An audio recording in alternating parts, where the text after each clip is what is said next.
So I'm not really a Slanesh player, and so even though I was aware of this mod for quite some time, I had never really motivated myself to check it out until very recently. And well, obviously I've done a couple of different videos related to the Immortal Empires Expanded mod, I should say the awesome Immortal Empires Expanded mod from a couple of weeks ago. And ever since then, I've been trying out a whole bunch of the different mods that are made for that, including the ones that add new factions for IEE. And so that led me to this one. Now, some of you have recommended that I look at this one anyway, so I'm happy to have finally gotten around to it. And yeah, this is a really great example of you can tell when a modder really puts some love into a particular mod. So what I would like to do in this one, I'm going to give you, first of all, here my summary thoughts on it, and then go into some of the things that are not great about it. There's not very many of them, but there's a couple that I do want to mention. It's not a perfect mod. And then I want to talk about the things that I do like about it, including going in and showing you how you can expect a campaign with this mod to play out, at least in the early game.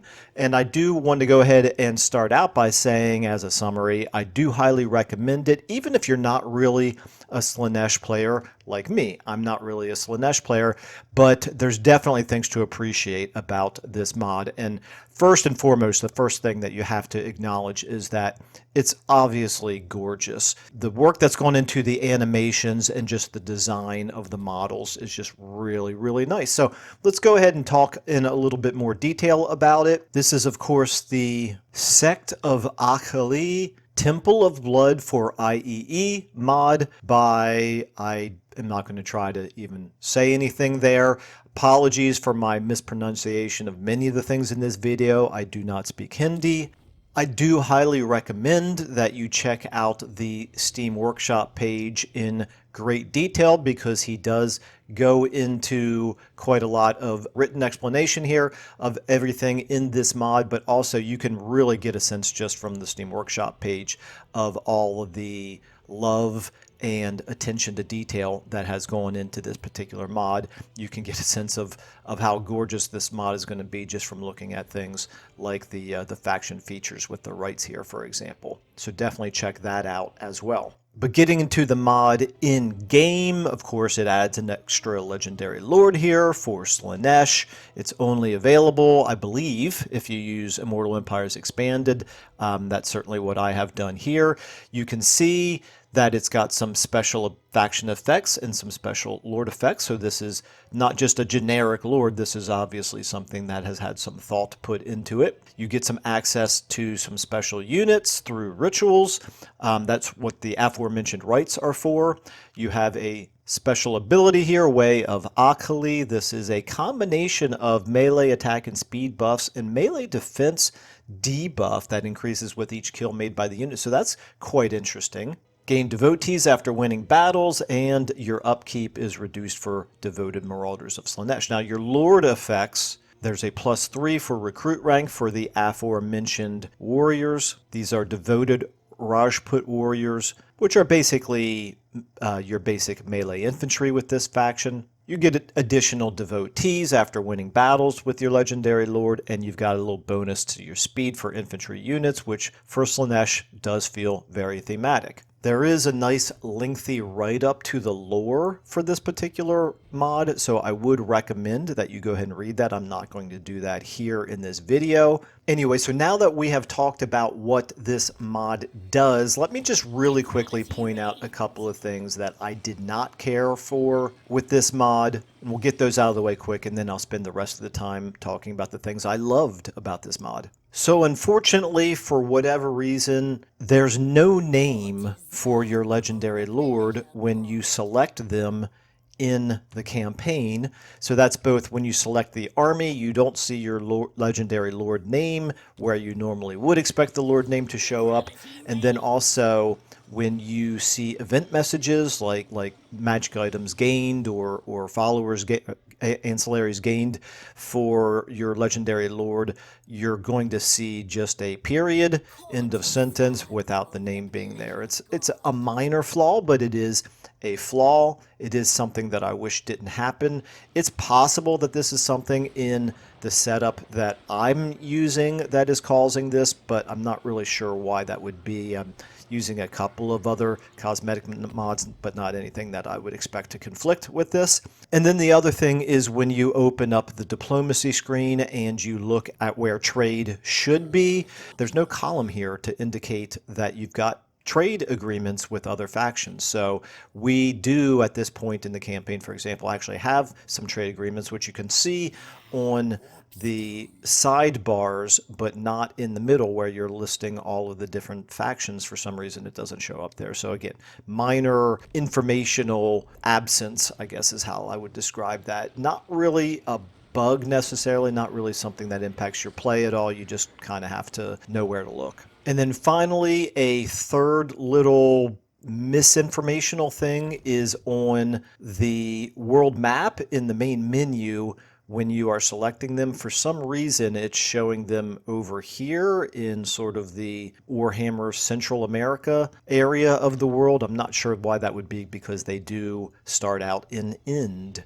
All right, and so with those things out of the way, let's now talk about the good of this mod and, of course, how this plays out in the early game in campaign. So you do start out, as mentioned, in end. You are starting out at war with two different factions, both of whom have armies right next to you at the beginning of this campaign. So this is the Corsairs of Spite and also the Guests of Raja. So the Corsairs of Spite are a Dark Elf faction, and the Guests of Raja are a Southern Realms faction.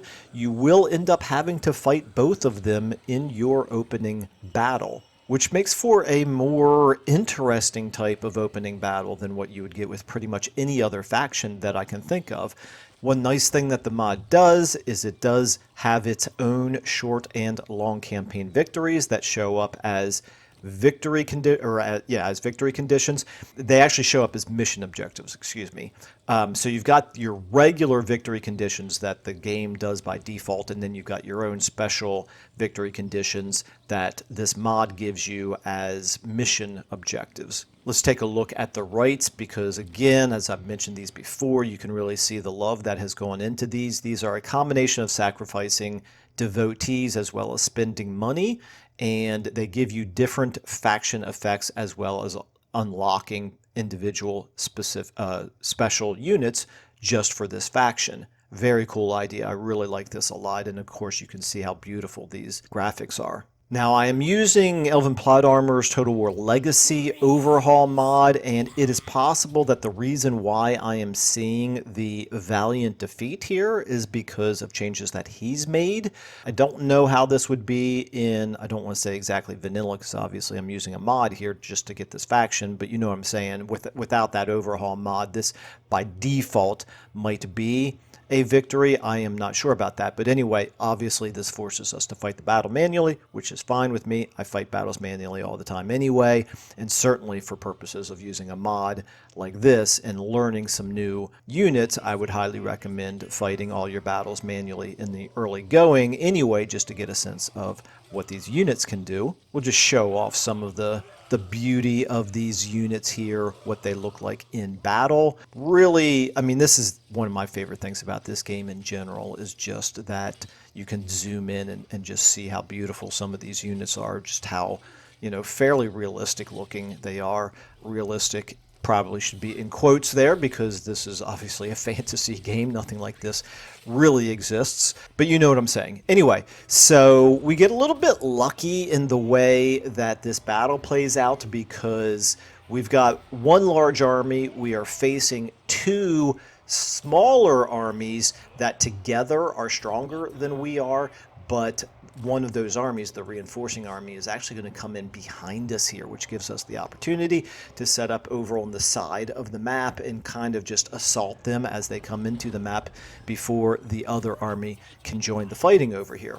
And so that is, in fact, what I do here, and we basically really are able to nullify their ranged units, including their cannons over here, and that's super nice to be able to knock those things out without giving them a chance to really play to their own strengths and do any damage to us. So wipe out this one half of our enemy over here on this side before the rest of the enemy are able to come over here and join the melee. And so ultimately this does, of course, turn out to be a nice little victory for us.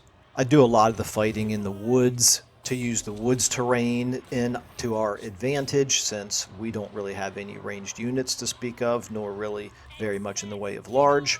And so it's easy peasy, lemon squeezy. We get ourselves a nice little victory here. Obviously don't lose any units. Obviously much better than an auto-resolve valiant defeat would have been. And we get a decent amount of rewards out of it. And with that first test over, we no longer have any enemy armies in our own territory to have to deal with, which allows us to then turn around and make the offensive against them. So what I do here is the Skaven are predisposed favorably towards you, so I just go ahead and make a non-aggression pact with them, march straight through their territory, don't have the military access agreement with them, who cares, they're just Skaven, march straight through their territory over here, and we attack the garrison down here at Martyrdom. This ends up being a much easier battle. Again, I still recommend fighting these battles manually to learn these new units if you're like me and you're not really particularly familiar with Slaanesh in general, or just, to test out the new units that this mod gives you. And so with our first conquest done, we obviously occupy the settlement. And what we have is an interesting situation. I make peace with the Corsairs of Spite, the Dark Elf faction, so I can just focus on the closer of our two enemies, which are the Guests of Raja here. Having taken their city here, we can see that they have come up closer to us in the north and taken a settlement up there, which I don't know if that was occupied by Skaven or if it was actual ruins, but they've occupied that up there. And so we kind of have them in between our starting capital and our main army. What I do is I recruit a really small army up there at the capital just to have an emergency defense in case they march up that way, but I combine that then with trying to draw them down towards the south by threatening their next settlement.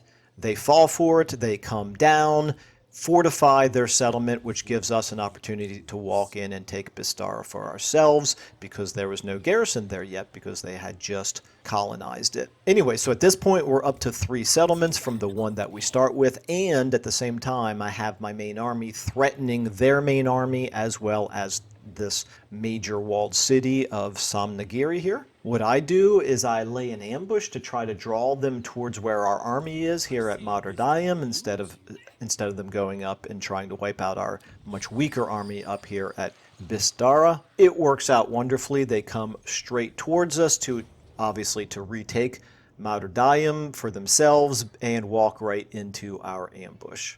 Now, this is an example of where if you auto-resolve, you would get a Pyrrhic victory, you would lose some units. Obviously, we're not going to do that, so we fight the battle manually. There are trade-offs, of course, of fighting an ambush manually versus auto-resolve, because probably if I had auto-resolved it, I would have lost some units, sure, but I also would have wiped out their entire army. That's not going to be the case with us fighting this battle manually, because they're going to have some of their units run away. The only real work is for us to stop as many of their units as possible from running away. I focus obviously on their ranged units. We want to make sure that we take out all of their ranged units with our melee as quickly as possible. Pretty much goes as you would expect. They do try to run away. We take out a bunch of their backline units, but almost their entire frontline army is able to run away. It is what it is, but obviously this is the big difference between fighting an ambush battle manually versus auto-resolve. We do win the battle. We take very light casualties of our own, but most of or at least a big chunk of their army does survive. Unfortunately, including those war wagons, which I was hoping to take out, but not surprising, they're fast units. Hard for us to wipe them out if all they're going to do is run away. Now, having forced their army back to the walled city, This gives us an opportunity to go ahead and attack them now that they've been badly weakened. We have to be very careful because they do have a second army now that is very close to us, just to our south.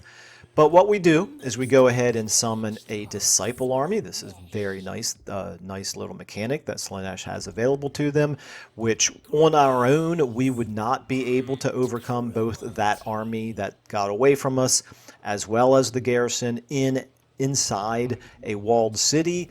But the combination of our main army plus the disciple army does give us a bigger advantage. We are then able to go ahead and lay siege, bring up the second army. We've got ourselves a Pyrrhic victory. You don't want to wait around. You have to be willing to accept casualties in this game. Otherwise, the AI will recruit. They will out-recruit you. And like I said, there's that southern army very close by that's threatening us. So I go ahead and attack Samnagiri while I can, take it for ourselves, and move our very much weakened disciple army back to protect Martyrdom from their now only remaining army.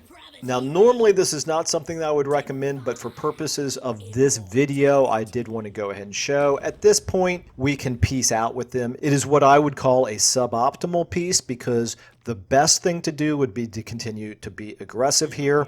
And since we have basically the overall military strength advantage over them now, of course, that's why they're willing to make peace with us, but we should probably be continuing to pursue this war and take all the territory from them before we advance to our next war.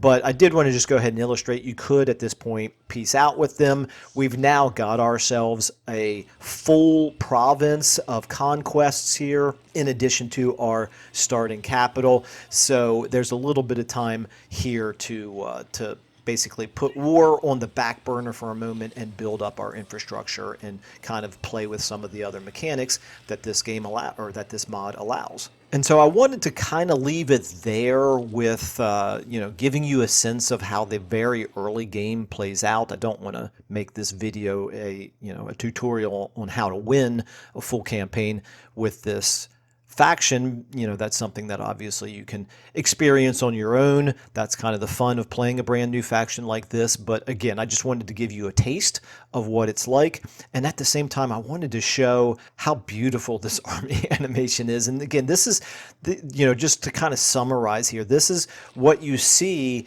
in this mod over and over again, is the attention to detail, the beauty that goes into it. That's probably what I'm going to end up naming this video, is that this is probably the most beautiful mod that I have ever seen in terms of, if this is your kind of thing in terms of beauty. But you can really see the attention to detail that has gone into building this faction, and particularly this legendary lord. So I'll go ahead and leave it there. Do let me know in the comments if this is a mod that you have used for yourselves. Like I said, I'm not really a Slaanesh guy. My play, I'm sure, is very suboptimal, but I still had a really good time playing this faction in campaign. It is something that I would highly recommend that you all try. And of course, with the Tides of Torment DLC coming out and the changes it's going to be making to Slaanesh, I think you could probably expect this to be broken once that comes out. Now, hopefully the mod author will be updating it to work with the latest DLC, but for now, obviously, it's not going to as is, so that's why I wanted to go ahead and use it for myself. All right, anyway, thanks everybody so much for watching and listening. Please feel free to leave any comments that you might want to, and I will see you all in the next video.